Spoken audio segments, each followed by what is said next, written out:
Assalamualaikum warahmatullahi wabarakatuh. Waalaikumsalam. Bismillahirrahmanirrahim. Innal hamdalillah nahmaduhu wa nasta'inuhu wa nastaghfiruh wa na'udzu billahi min shururi anfusina wa min sayyiati a'malina. May yahdihillahu fala mudilla lahu wa may yudlil fala hadiya lahu. Asyhadu an la ilaha illallah wahdahu la syarika lahu wa asyhadu anna Muhammadan abduhu wa rasuluhu la nabiyya ba'dahu. Allahumma shalli wa sallim wa barik ala sayyidina Muhammadin wa ala alihi wa ashabihi ajma'in. Subhanaka la ilma lana illa ma 'allamtana innaka antal alimul hakim. Wa tub 'alaina innaka antat tawwabur rahim. Wa la haula wa la quwwata illa billahil 'aliyyil 'azim. Rabbi shrah li sadri wa yassir li amri wahlul 'uqdatam min lisani yafqahu qawli, amma ba'd. Hadirin jamaah salat maghrib Masjid Al-Jihad yang dimuliakan Allah. Pertama-tama terlebih dahulu marilah kita sama-sama memanjatkan puji dan syukur kita kepada Allah Subhanahu wa taala, karena dengan limpahan rahmat, karunia, taufik dan hidayahnya jualah sehingga kita kembali pada malam hari ini kita dapat melanjutkan kajian kita tentang ilmu fikih kitab Sabilul Muhtadir setelah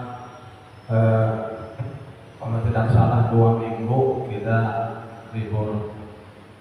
Minggu pertama itu karena ada haulan berburu kemarin, kemudian minggu yang kedua itu ada kebanjiran, kita kebanjiran, jadi libur. Salawat dan salam semoga terlimpahkan juga kepada junjungan kita Nabi besar Muhammad SAW, pada keluarga beliau, sahabat, kerabat, zuriat, bahkan pengikut beliau hingga yaumil qiyamah. Dan marilah kita sama-sama memperbaharui atau berniat i'tikaf dengan niat nawaitu an a'takifu fi hadzal masjid sunnatan lillahi ta'ala. Sengaja saya beriktikaf di masjid ini sunat atasku karena Allah Ta'ala. Hadirin jamaah salat maghrib Masjid Al-Jihad yang dimuliakan Allah. Baik, kita lanjutkan. Kemarin kita membahas tentang syarat wajib puasa bulan Ramadan. Kita sudah berada di pertengahan bulan Rajab. Ya, sehabis bulan Rajab ini Sya'ban. Nah, Sya'ban lalu Ramadan kita puasa.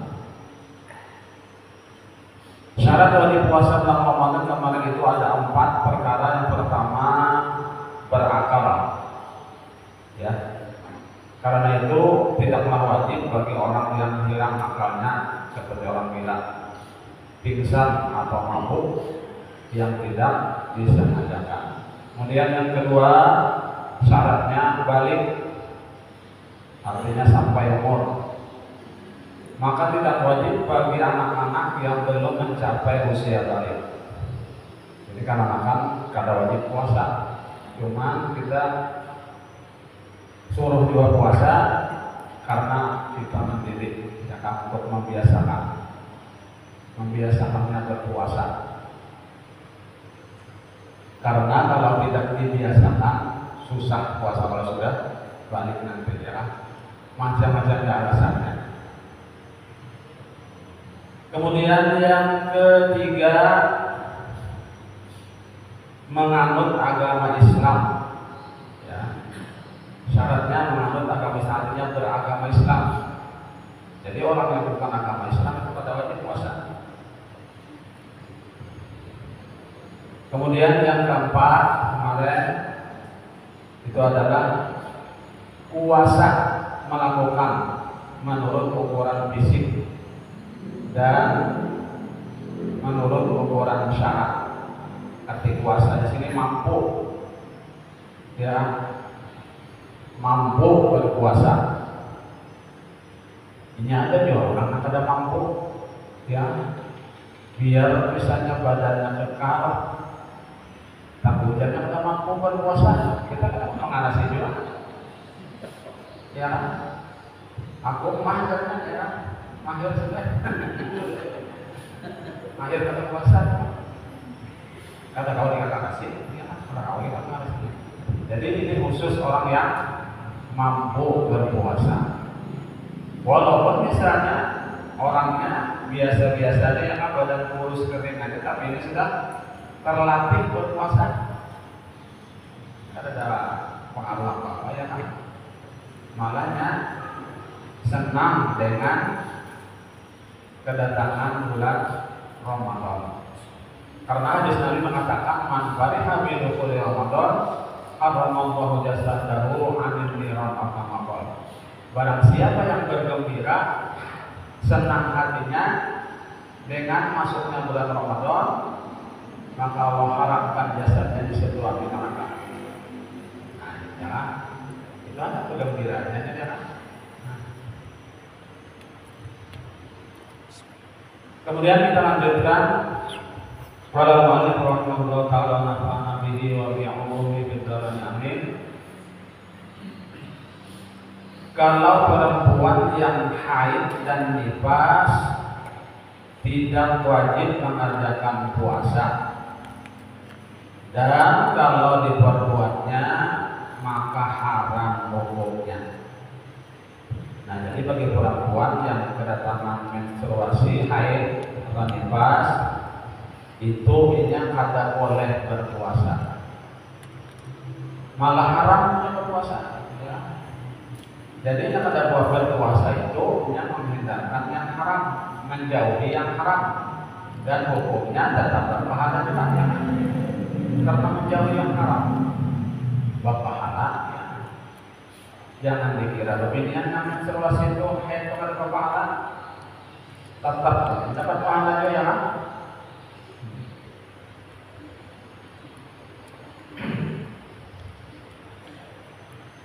Karena masih diwajibkan kepada keduanya untuk mengqadha, ya. Jadi wajib yang perempuan haid dan nifas tadi mengqadha puasa yang ditinggalkannya di masa haid dan nifas tadi kada boleh berpuasa, ya kan? Jadi yang diqadha itu, yang dibayarnya itu puasa yang ditinggalkannya di masa haidnya tadi, ya. Misalnya haid berapa, 1 minggu atau 1 pekan, ya, 7 hari misalnya, itu kebiasaan kan? Kebiasaan menstruasi itu 7 hari, 6 hari, 7 hari. Nah 7 hari itulah nantinya mengqadha puasanya, dibayar di hari-hari lain. Atau yang nifas tadi. Nah kalau nifas ini kebiasaannya itu 40 hari baru selesai. Ya, itu kebiasaan kebanyakan orang.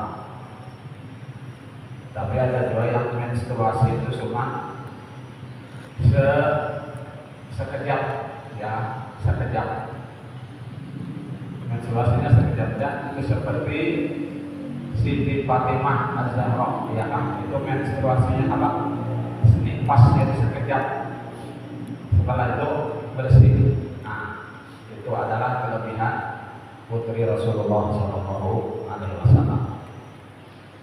Kalau kita yang kebiasaan, ini adalah 40 hari, 40 malam hanya kali dalam nifas itu.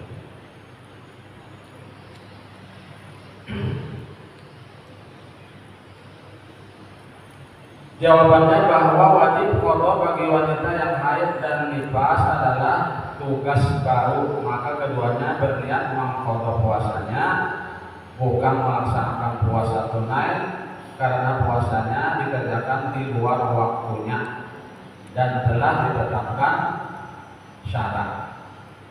Jadi niatnya itu bukan tunai tapi qada, ya kan, sengaja berpuasa esok hari mengqada, membayar puasa yang telah ditinggalkan di bulan Ramadan.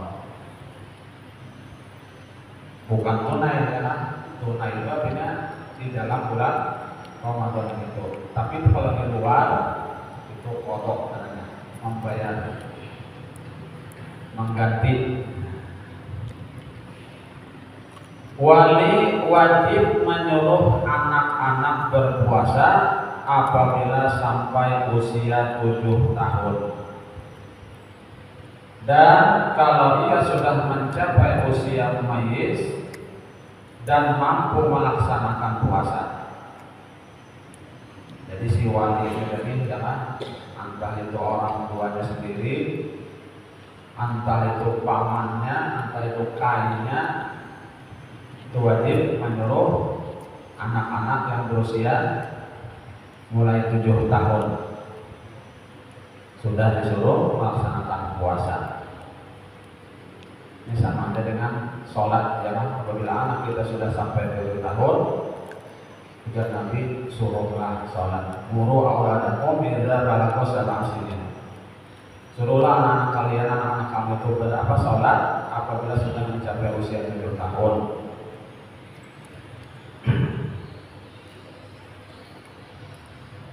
Dan kalau sudah mencapai usia 10 tahun, kalau ia sudah dianggap berpuasa namun enggan melaksanakannya, maka wajib atas wali memukulnya, seperti dalam perintah mengerjakan sholat. Kayak gitu ya kan, waktu apa mengerjakan sholat.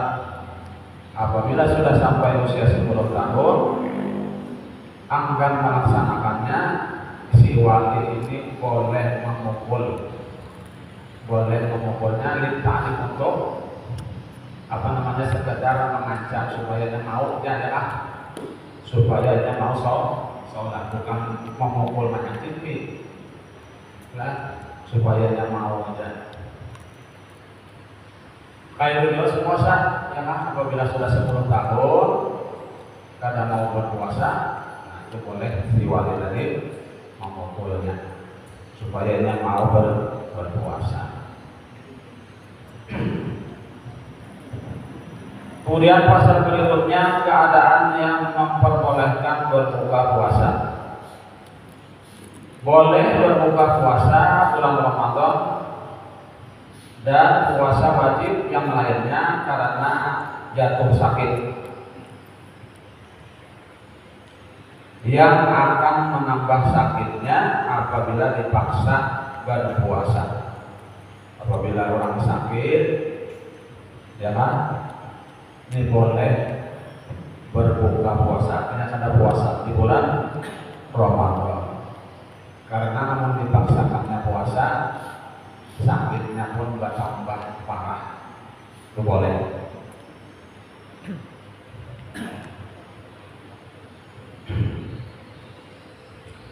Seperti sakit yang memperbolehkan bertayamum, artinya kita bisa memakai air. Sekalipun sakitnya disebabkan sengaja meminum minuman yang menyebabkan sakit. Dan kalau yang diterangkan di atas terjadi, maka wajib berbuka dan haram berpuasa sekalipun belum tergambar akan mendatangkan bahaya terhadap dirinya. Namun dibawanya berpuasa misalnya, lalu penyakitnya bertambah parah, maka hukumnya haram berpuasa. Lebih baik berbuka. bagi orang yang sakit tadi. Inilah yang dapat dipahami dari kitab Tuhfah. Namun yang disebutkan di dalam kitab Nihayah dan kitab Mughni, wajib baginya berbuka kalau ditakutkan akan mendatangkan bahaya pada dirinya disebabkan tidak makan, seperti yang diterangkan oleh Imam Ghazali, dan pendapat inilah yang diakui oleh Az-Zara'i. Orang yang sangat lapar dan dahaga dapat disamakan dengan orang yang sakit, yakni kalau karena lapar dan dahaga akan mendatangkan mudarat, sehingga ia diperbolehkan bertayamum. Karena itu ia juga boleh berbuka. Dan kalau belum sampai ke tingkat itu, ia tidak boleh berbuka. Artinya orang yang sangat lapar dan haus, kehausan banget ya, apabila di bulan puasa, lalu liut ingkar, misalnya berbuka boleh, nah.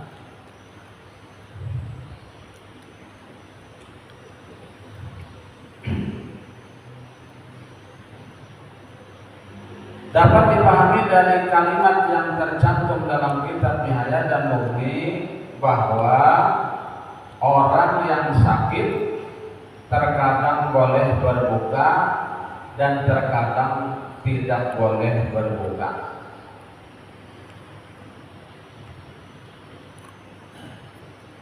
Ya. Dan juga belum diperbolehkan berbuka kalau hanya mendapat serangan penyakit yang ringan seperti pusing kepala, sakit telinga, sakit gigi, ya, terkecuali kalau berpuasa akan bertambah sakitnya. Kalau cuma sakit kepala atau sakit gigi, ya, itu belum boleh lagi berbuka puasa. Terkecuali apabila bertambah di bawahnya berpuasa malah bertambah parah sakitnya, kayak boleh dibuka. Bahkan sakit giginya misalnya bawahnya berpuasa, boleh dibuka. Bahkan sakit kepalanya boleh berbuka.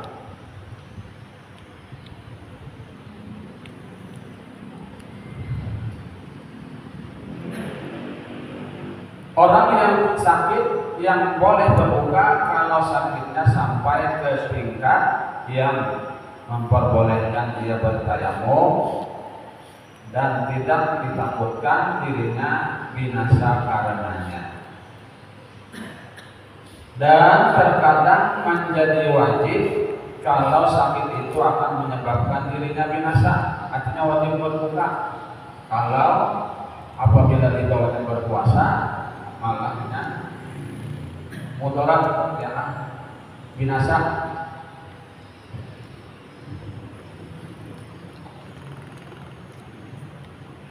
Dan kalau wajib bagi yang berpuasa berbuka namun ia masih memaksa dirinya berpuasa, maka puasanya sah. Tetapi berdosa kalau meninggalkan puasa sedang sakitnya akan terjadi hanya waktu malam atau sakit itu terjadi sebelum fajar, maka tidaklah wajib berniat pada waktu malam. Dan jika sakitnya sembuh sebelum terbit fajar atau sakitnya berkurang pada ketika fajar terbit sehingga ia tidak boleh lagi makan dan minum dan dia tidak boleh meninggalkan puasa, wajiblah dia berniat sebelum fajar, dan sesudah berniat kambuh lagi penyakitnya, maka ia boleh berbuka. Demikian juga orang yang bekerja menuai padi, ya, orang yang bekerja menuai padi atau memetik atau mengatam dalam bahasa kampung, atau tukang yang membuat rumah boleh berbuka kalau ditakutkan karena berpuasa akan busuk padi di sawah atau rumah yang sedang dikerjakannya akan hancur atau menyebabkan kesukaran baik terjadi waktu siang atau waktu malam.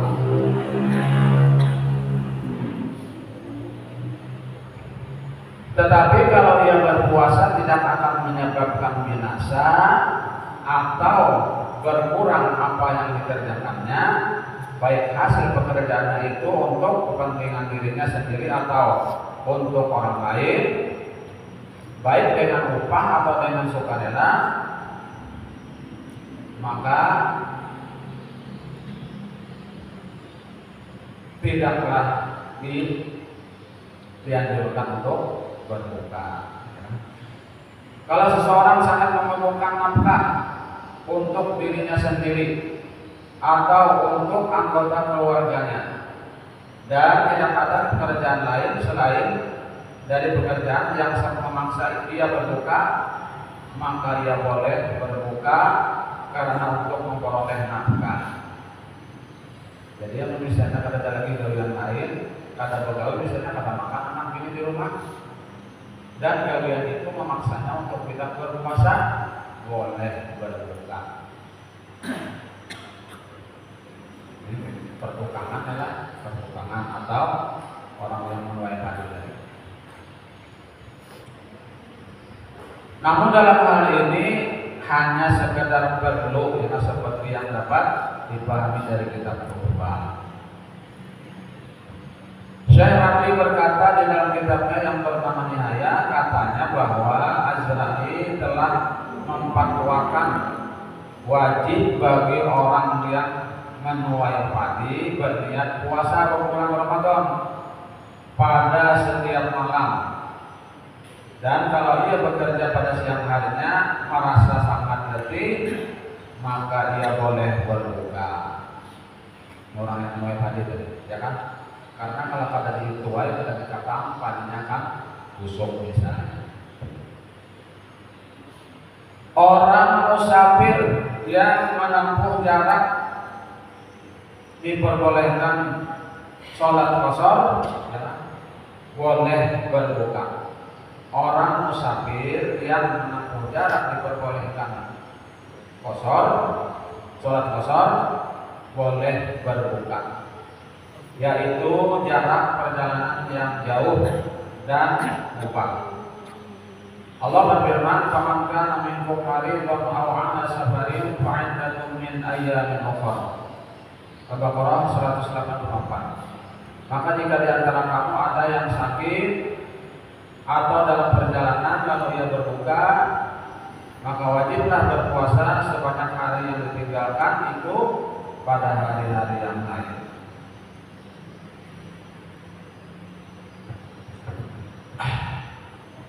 Dapat dipahami dari ayat di atas bahwa orang sakit dan orang yang dalam perjalanan itu boleh berbuka, baik dalam puasa fardu Ramadan maupun fardu nazar atau kafarat dan qadha.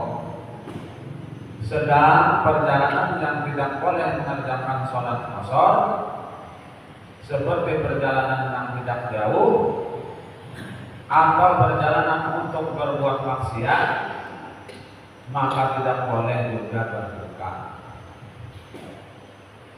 Dan juga tidak boleh berbuka bagi orang yang dalam perjalanan yang dikosotkan hanya untuk memperbolehkan berbuka, sekalipun perjalanan itu jauh dan mubah. Artinya nih, orang ini melakukan perjalanan hanya untuk supaya boleh berbuka. Nah, ini dia tidak boleh, ya. Ini dapat disamakan dengan orang yang menempuh dua jalan dan yang satunya jauh, itulah yang ditempuhnya karena ingin memperboleh keringanan memperbuat sholat qashar. Ya, ada dua jalan, ya kan? Jalan yang parah lawan jalan yang jauh. Misalnya Palangkaraya, jalan turun ke Parang, ya. Namun jalan bontok tak jauh sedikit. Nah, misalnya kan, nah lalu ini supaya dibolehkan kosor, ambil jalan bontok. Padahal jalannya sama-sama baik, kita kesannya ya kalau ini jalannya sakit, ini kalau misalnya ya itu ada alasan. Ini kalau ada alasan, jalannya sama bagus, sama mulus, tapi justru mengambil jalan yang jauh untuk supaya diperbolehkan sholat kosong. Nah ini kalau boleh juga kan berbuka puasa. Nah kita sampai di sini dulu yang dapat kami sampaikan. Mudah-mudahan ada manfaatnya. Mudah-mudahan Allah SWT mengampuni segala dosa-dosa kita, dosa orang tua kita, guru kita, dan selama muslimin dan muslimat. Mudah-mudahan Allah SWT mengabulkan segala hajat-hajat kita, baik dan dunia dan hajat akhirat. Mudah-mudahan Allah SWT mematikan kita dalam keadaan husnul khatimah, husnul khatimah, husnul khatimah. Amin amin ya rabbal alamin. Subhanallah wa bihamdihi asyhadu an la ilaha illa anta astaghfiruka wa atubu ilaik. Wassalamualaikum warahmatullahi wabarakatuh. Waalaikumsalam warahmatullahi wabarakatuh.